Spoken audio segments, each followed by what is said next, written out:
Hello and welcome. I'm delighted you could be with me tonight. We have a show that I think you will find timely and important. We're going to talk about children in school.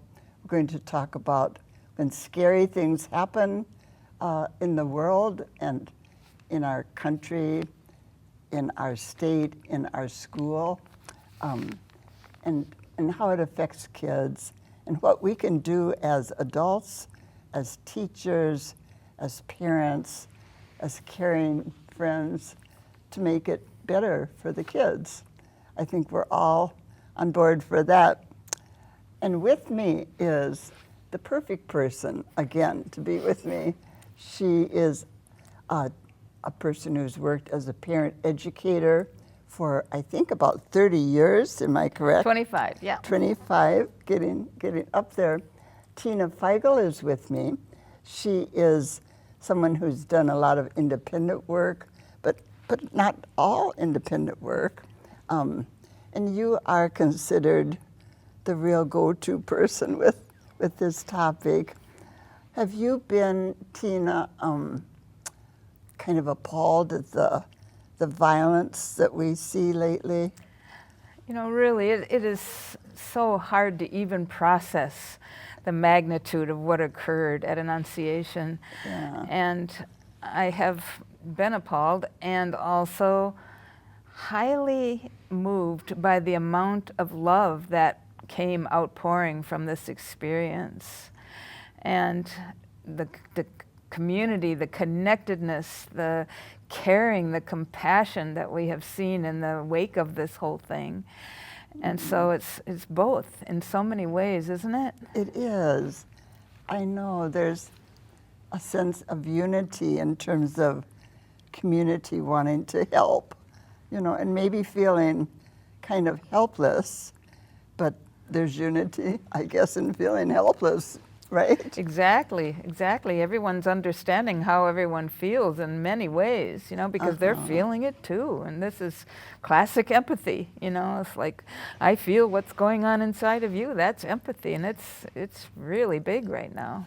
And empathy it's a really interesting phenomena, I think.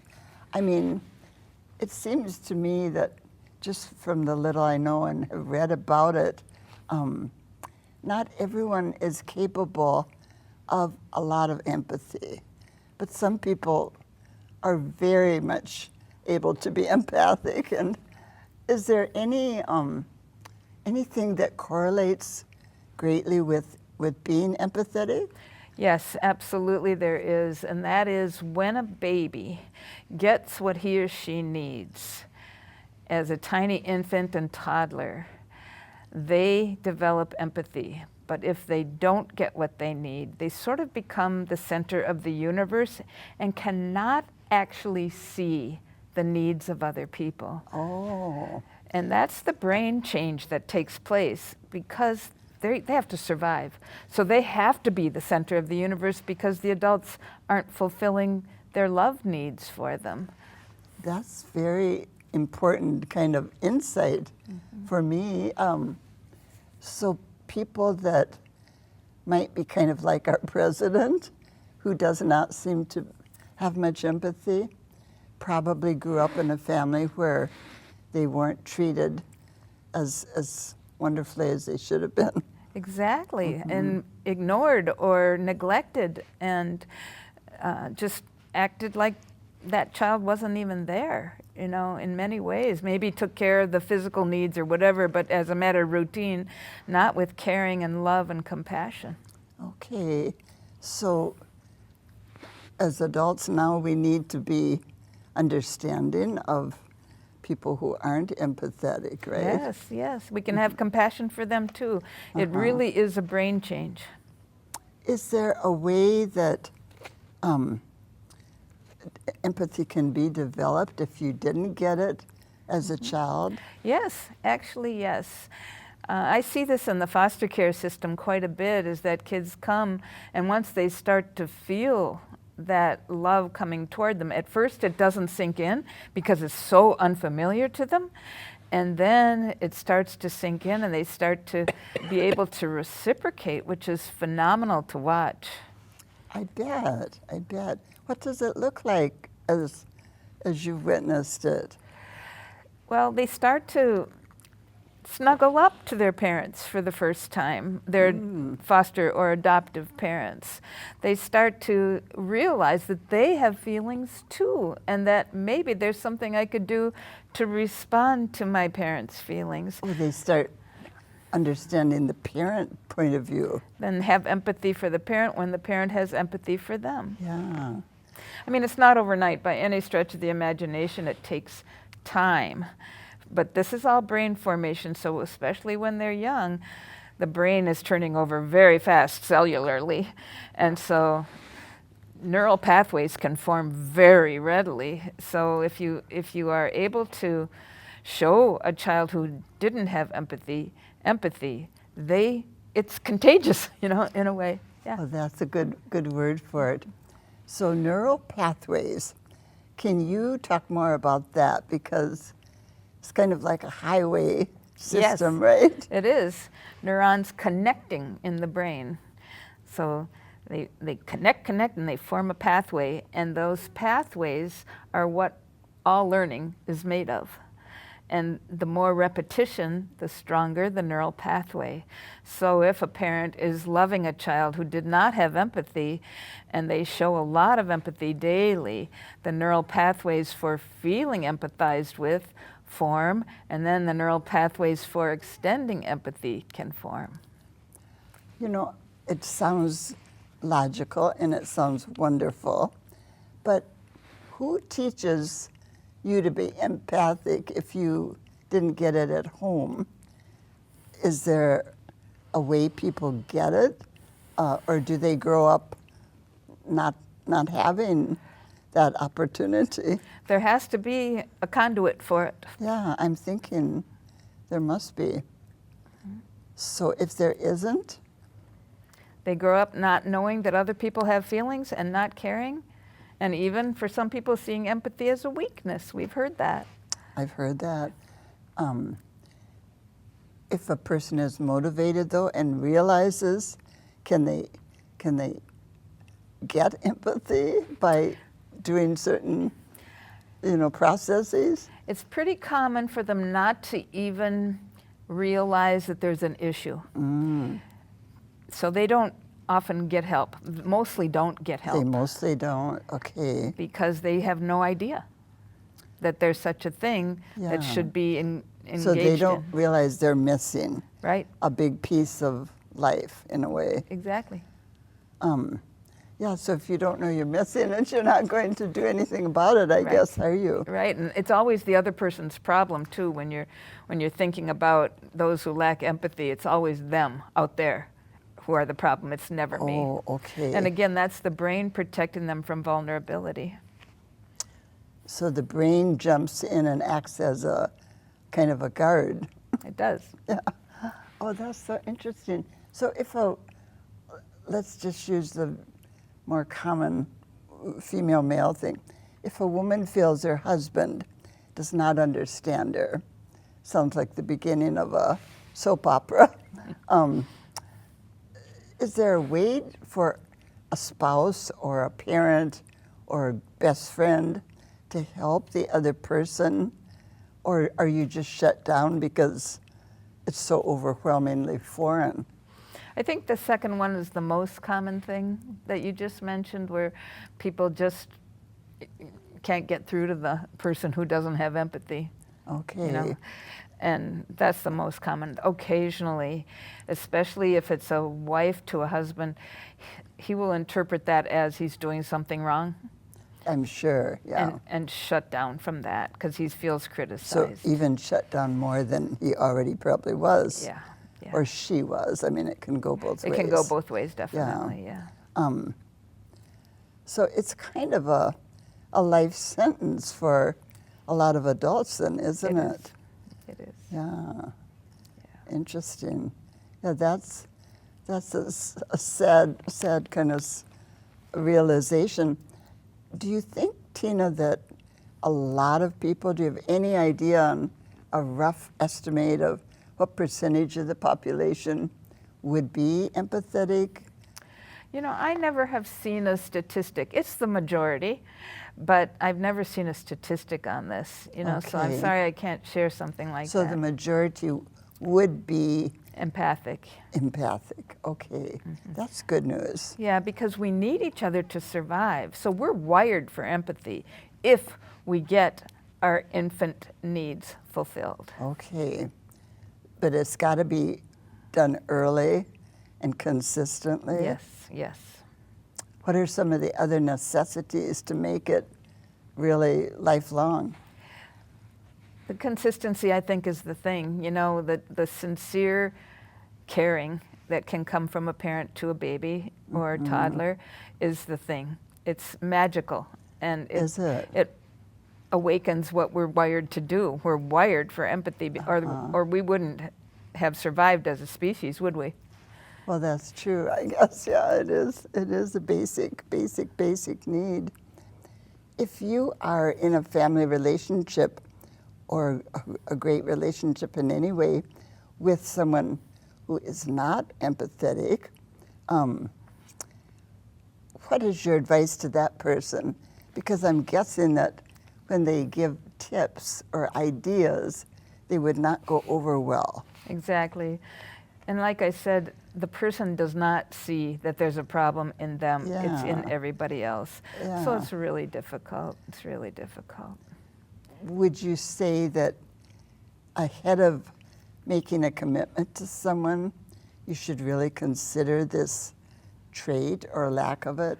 Yes, because very often people without empathy are self-motivated, so they win over people quite readily. I can imagine. You know, they just Persuasive, maybe kind of, yeah, center of attention. yes, because it fulfills their inner need for being wonderful, you know, and so then, but as the relationship unfolds, then there are some signs that the empathy just isn't there, you know.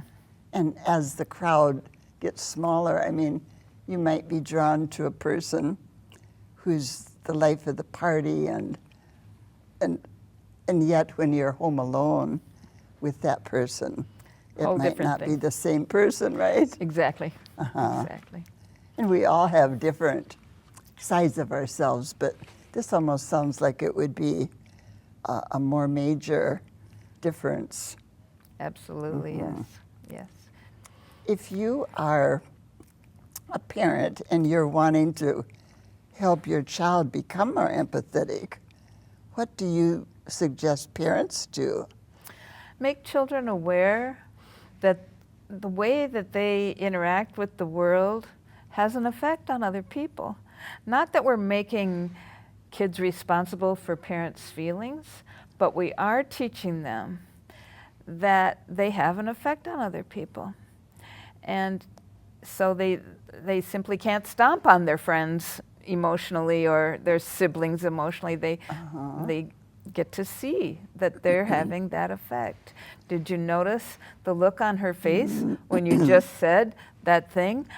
How would you feel if someone said that to you? That's a way that parents can help the child Intervene, yeah. And we aren't going to expect empathy before, you know, in toddlerhood, like age 3, 4, 5. Right. You know, we're not going to expect it then because they are self-centered at that age, you know, for the most part. Just developmentally, And that's kind of normal. need to be almost maybe They do. to develop, you know, correctly. Right. But when the parent's been caring, the child picks it up and follows that example over their lifetime. What about differences in the family order? So a first child versus the middle child versus the baby, are there differences in terms of their empathy availability? You know, I think that it really has to do with personality too. They're born with some traits, right? They come to the world, inherited traits, let's even say. So it's hard to say that birth order is predictable that way. Usually the oldest is more like bossy, and the youngest is the life of the party, the entertainer. You know, Oh, okay. that's kind of, and the middle is usually the peacekeeper. Yeah. So That's a tougher role, I think, right, for Yeah. most yeah. kids. And those are generalities. They don't apply to all children, but right. that's a trend that we see. So I just want to acknowledge the Annunciation Yes, community. let's go back to the beginning here. Yes, I just think we need to just give our appreciation to those people who have lost their children. Harper and Fletcher's families, friends, extended families, community. Right. We want to just reach out to them with our love and caring to them. We also want to recognize the first responders who did a marvelous job taking care of those children when they were called, and the families whose children are still hospitalized or still recovering as well. I have no idea how many. Have you any inner knowledge of how many are still in the hospital? We're taping now, I should tell you, on the 9th of September. So this has been a couple weeks since the horrible shooting. Yeah, so, and there are a few hospitalized, a few that have been, or several who've been discharged. So, you know, it's fewer and fewer who are hospitalized still, but we just extend our love to all those people who are involved, and then the children who laid over their friends and saved their lives too, and the teachers and the whole school staff who just rose to the occasion. I just want to acknowledge just all the love that was poured into this situation, even spur of the moment with no warning whatsoever. People responded with empathy and caring, and it's huge to watch how that occurred. It's just huge. And we don't have, an Annunciation event here very often. I mean, we're sort of the center right now of awareness for people around the country. Yes, and it's interesting how when it happens close to home, you feel it more strongly. You do, yes. And I just wanted to, I even posted about this, that they are all our children. Worldwide, they're all our children. Yes, we do, when it's geographically closer, we feel it more strongly. That's human nature. But let's not forget all the other children who have experienced this, Sandy Hook and all the other schools that have had these things occur. So I just want to acknowledge that they're all our children. Yeah, it's a community tragedy. It's a community coming together. Yeah. Do you think there are things that parents should do to prepare their kids for something bad happening, or is it better to deal with it after the fact? It's hard to know. It is really hard to know, but they do get exposed to the thought that there could be an attack because they have school drills. True. And so school is taking care of that, which is hard to have happen, but also reassuring in a way that the professionals in charge know how to help us practice so we can stay safe in case something occurs. Do you remember when you were in school and you had drills? Do you have any memory of those drills? Yes, we had those when I was a kid, but not as many as are necessary right now, I don't think. I'm thinking back to when I was in school too, and I know like 4th grade, 5th grade, 6th grade, 7th grade, we would have drills. Yes. I don't think we did in high school actually, but or advanced junior high, but it was thought of as a serious thing for most of the kids, as I recall. Yes. Yeah, and that was a scary day when we had to practice. And then what happens with kids' brains is they move to the next thing. They start having fun with their friends again, kind of naturally. Right. But when they've been this close to a situation, the support needs to be different. It has to be more focused and ongoing and conscious on the part of the adults near them, I think. Just. How do you think parents should approach it terms of conversation starters and detail. It's so important to be aware of the developmental level of the children, you know, so a 5-year-old and a 17-year-old are going to need completely Very different different. approaches. And so Yeah. when a 5-year-old says, you know, why do we have to do these drills? It's a simple answer: because the school's trying to keep you safe. You know, and usually that's kind of satisfactory to a 5-year-old. They don't need a ton of detail and shouldn't have a ton of detail. Should not have. Right, because we don't want them too anxious to go to school. Right.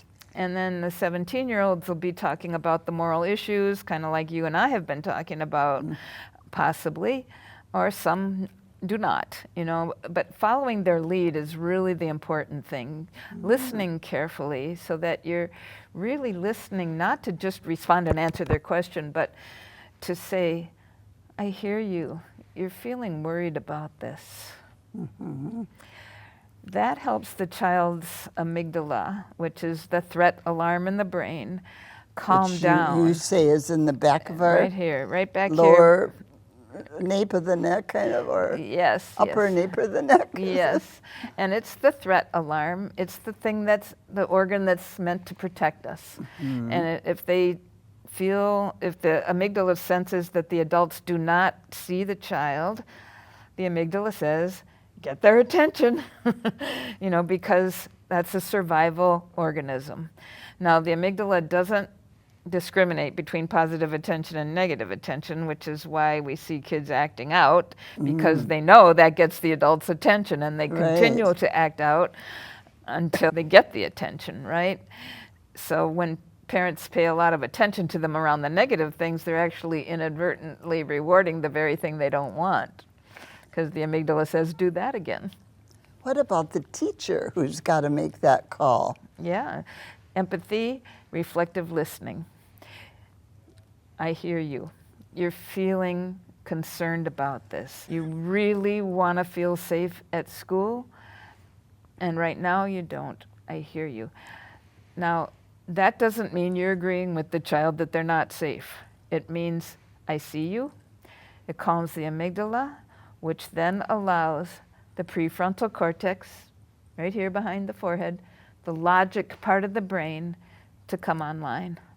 But they never operate at the same time. We must calm the amygdala with reflective listening first, and then the logic can that's come into the important to know. conversation. Yes, it's really important to know. So the listening precedes the adjustment, really. Yes, Okay. because logic won't go anywhere when the child is in a state of fight or flight. Amygdala is on fire. Uh-huh. Wow. So, again, I'm just thinking, in a school setting, the teacher's got maybe 28 kids with a very varying degree of alarm and anxiety.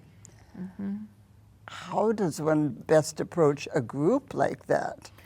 Well, when it can be an individual conversation, that reflective listening, or even to the group, we all might be feeling worried today because we've heard some things that happened at another school or here at Annunciation, you know. So you can do that reflection to the group.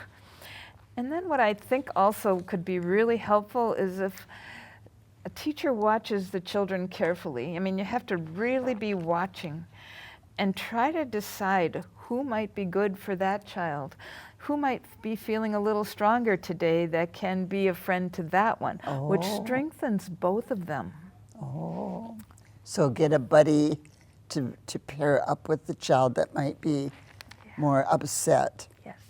Ah.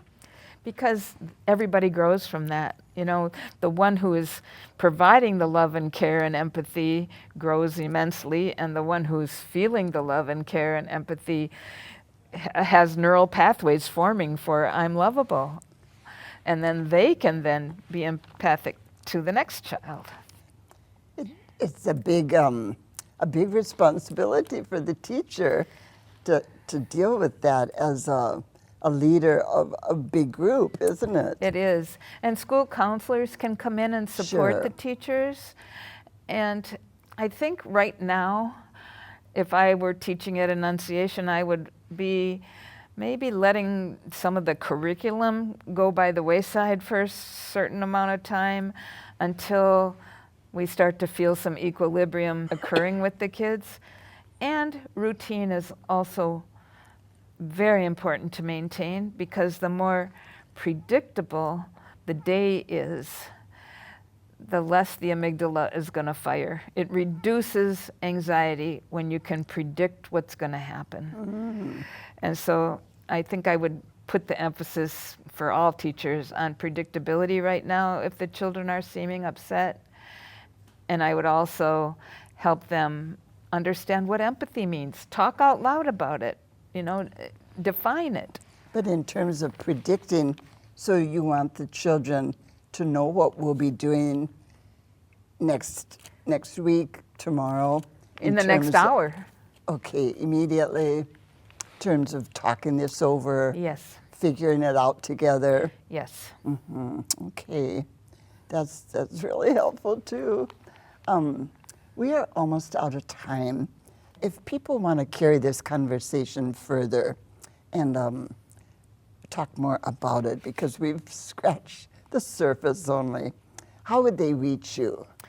My website is howdoiparentthischild.com, and I've written a blog on this topic of helping kids after school shootings, so they can go to howdoiparentthischild.com/blog, and it'll be the first one there as of this week, but it's there. And if they want to sign up on the homepage, they can put their email address and they'll get the blog regularly. And they can email me at tina@howdoiparentthischild.com. That's all important. If they want to just talk to you about life in general, whatever their role, whatever their challenge, are you available in a broader way? Yes, I mean, please do not hesitate, I would say, to reach out with whatever concerns are on a parent's mind right now or a teacher's mind. Anybody who is part of the Annunciation community, do not hesitate to reach out. Right after the event occurred, I held a community discussion on Zoom, and I'm more than willing to hold more of those. So please let me know if that's something that sounds good. I held it at noon so that some people might be free at that time. Well, thank you. I'm sure there are going to be people who want to think more with you, because we've not gotten into it as much as I'm sure people want to. But thank you so much for coming down and joining me again. My pleasure. She is one of my favorite guests, as I've said, and I think you know why now when you've watched the interview. So thank you, Tina. Thank you, Mary. Thank you for joining Tina and myself. I'll see you next week. Until then, have a good week.